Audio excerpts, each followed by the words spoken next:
Welcome to vidonko.com। আমি সঙ্গীতা, তোমাদের ম্যাথসের teacher. চলো দেখা যাক কি প্রবলেম আছে সলভ করার জন্য। tan theta plus cot theta is equal to 2 হলে tan থিটা মাইনাস cot থিটার মান নির্ণয় করো। ওকে, তো দেখো আমরা tan theta plus cot theta এটা পাচ্ছি ইজ ইকুয়াল টু 2। তাহলে আমরা বলতে পারি tan থিটা আর cot থিটার জায়গায় লিখতে পারি 1/tan theta. Okay, that is equal to 2। এদিকে লসাগু করো। tan থিটা হলো উপরে থাকছে tan square theta plus 1 that is equal to 2। Cross multiplication করো।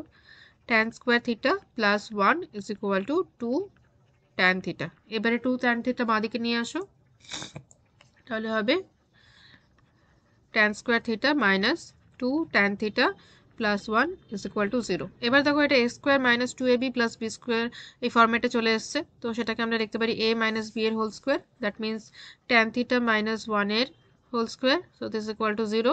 Therefore we can say that tan theta minus 1 is equal to 0, so tan theta is equal to 1. তো tan theta যদি 1 হয় তাহলে cot theta 1 হবে, because cot theta is equal to 1 by tan theta, তো cot theta is equal to 1। তো next আমাদের জানতে চাইছে tan theta minus cot theta value কি হবে, তো অবভিয়াসলি সেটা 0 হবে। তো tan theta minus cot theta that is equal to কত হবে 1 minus 1, so that is equal to 0. Okay, so this is our answer. Thank you for watching vidonko.com। অঙ্কের আরও প্রবলেম এবং সলিউশনের জন্য আমাদের ওয়েবসাইট অবশ্যই ব্রাউজ করো।